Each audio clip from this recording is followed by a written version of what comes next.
Hi guys, and welcome back to another Flight Simulator 2024 video. And as you've seen by the title, this is essentially a one week review of IniBuilds Airbus A350. Now, before I go into the aircraft, I'm just going to show you my settings quickly, just to show you some of the things that I've changed in order to make the aircraft fly more smoothly and for the game not to break down on me occasionally. Now, before I started this, I did have my first CTD, which was odd, but I mean, ever since then it's been working fine, and in the whole week it's only done that once, which is really good to see.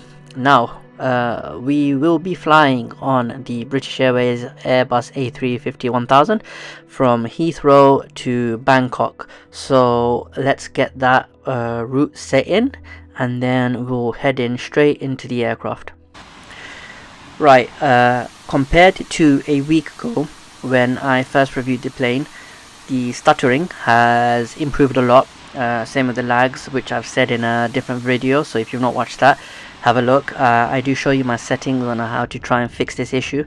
Obviously, when you load up the aircraft, the OIS menu does take a while to load, and the flickering is there, but not as prominent as before, which is a big plus. Now, the startup procedure for this aircraft, as you can see, I am on runway 27 right. I did try and load it into 09 left, but for some reason it just didn't do that. So I guess that's a Microsoft issue, because it just puts me into runway 27 right. The startup procedure I would have done at the gate, but again, whenever I try and fully load up the aircraft whilst looking at the tutorials, for some reason it just doesn't want to load the screens on the top left. I don't know why, maybe I'm doing something wrong, but I've just been loading it from the actual runway. I've been putting in all my sim brief details, my speeds, my runway, so my flight plan is there, so that all works. Like I said, in terms of the overall performance of the aircraft, I think it's gotten so much better. Again, that's due to the settings I've had to change, but it is what's needed in order for this aircraft to fly properly. One of the other issues I noted was my steering of the aircraft in terms of the rudders. That's been fixed thanks to some of you in the comments who have said that in the OIS option system you need to tick the rudder tillering option to allow you to steer the plane. So I can say that that works, and that's another issue that's ticked off. Now, I think the main one for me, and I did say this in my previous video, but I just can't get Autopilot working. I've looked at every single settings, every single video that I can find. I've set Autopilot, well, my altitude to 33,000, which is my flight level cruise. You can see that heading and speed have the 4 dots, I think, which means that it's managed by the flight management system. I've also ticked the flight management thingy, flight directors, on top of Autopilot, so that's been clicked. I've read tutorials on Reddit, which they say to put the thrust lever on flex and then eventually just move it down to climb and all of that. There is some slight stuttering here, by the way, in case you've not noticed, but that just goes eventually.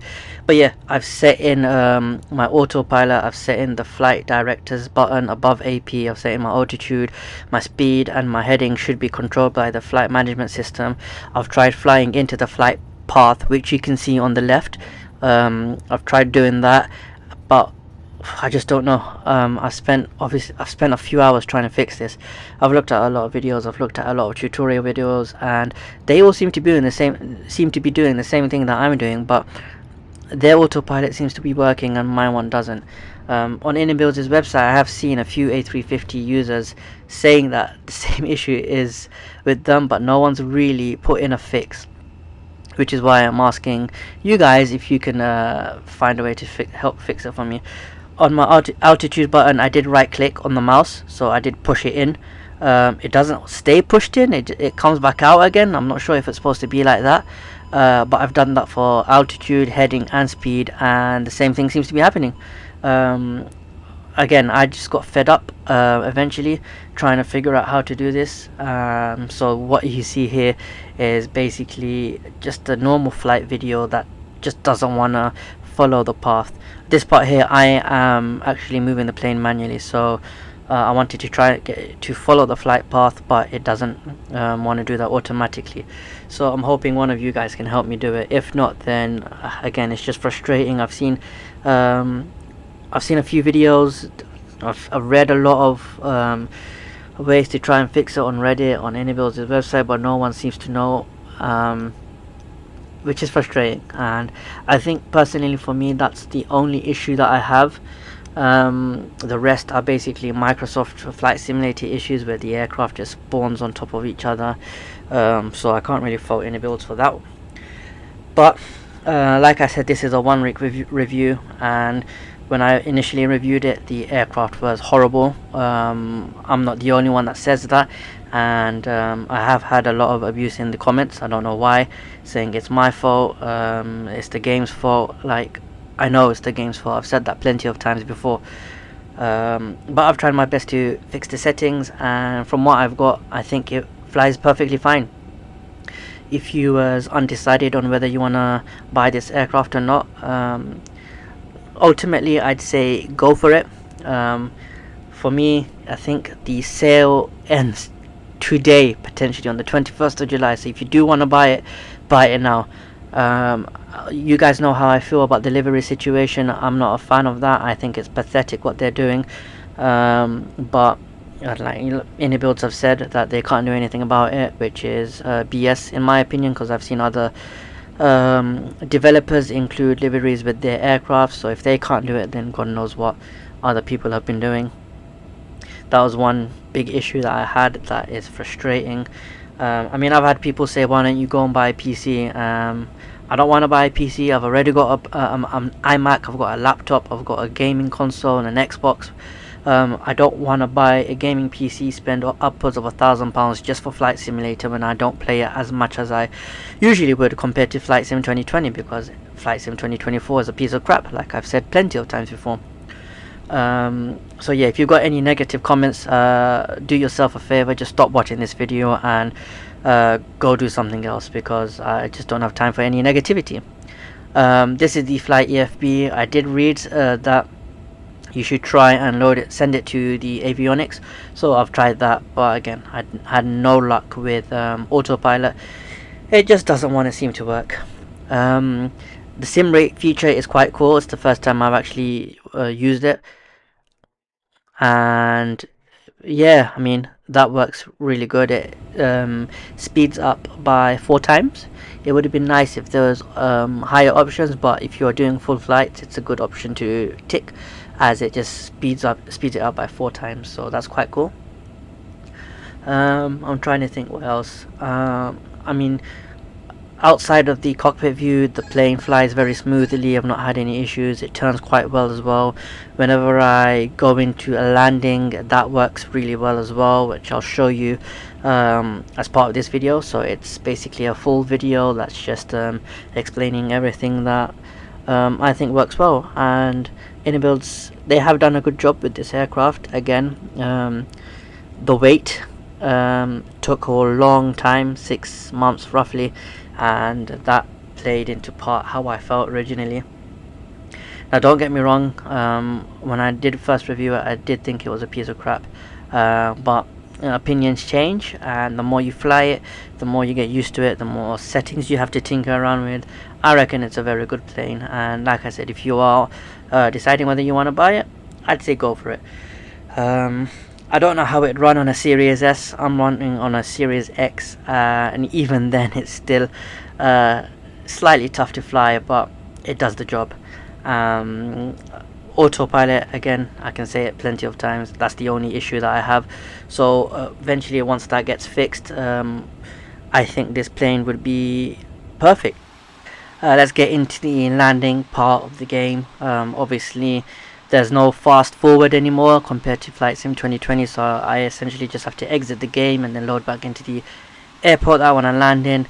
Also, excuse the landing, I'm at a high altitude. I know this isn't my best work. This is basically me just trying to land the aircraft for this footage, so yeah, ignore all of that. But yeah, I mean, I've not had any issues when landing. That loads perfectly fine for me.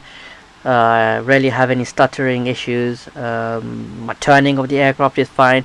I think for me the only issue I have is basically Microsoft trying to spawn aircrafts on top of my plane. So whenever I'm at a jet bridge, I just can't seem to find one that's free, which is frustrating. I've tried to turn off traffic, all these third-party aircrafts, they're all off, and all these aircrafts as part of the game. I just don't know how to turn that off, so that's a bit frustrating.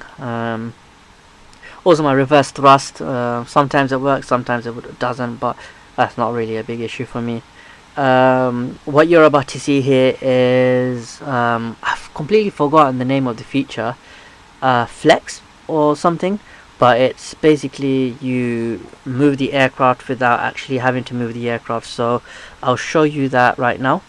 This feature basically just takes away the time that you do from taxiing, and I'm just taking it to the nearest jet bridge where I can actually connect to that jet bridge and load off the passengers and just make it look more realistic with the jet bridge connected to the aircraft. Now, if you made it this far, thank you very much. Clearly you're interested in how the A350 is and whether you want to buy it or not. Last week I gave it a rating of 2 out of 10. Or what would I give it now? Probably a 7 or a 7.5, which is quite decent. Again, the autopilot issue, if I could fix that, it'd probably bump it to an 8 or an 8.5. And the rest of the issues regarding the aircraft and the game is related to Asobo and Microsoft themselves. So if they sorted out their game, then obviously it would be a 10 out of 10 experience. But unfortunately, this game has been crap for a while, so there's nothing really I can do about that. So I think the 7.5 rating is decent. Again, thank you for all the support you've given throughout these A350 videos. I will try and get a video out daily at 9 AM, whether it's a landing video or just a normal flight. But eventually I might just do it once every 2 days or so. As always, thank you for watching this video. Leave a like, press that subscribe button. If you know how to fix the autopilot, trying to get it to follow my flight plan, please let me know. Again, thanks for watching.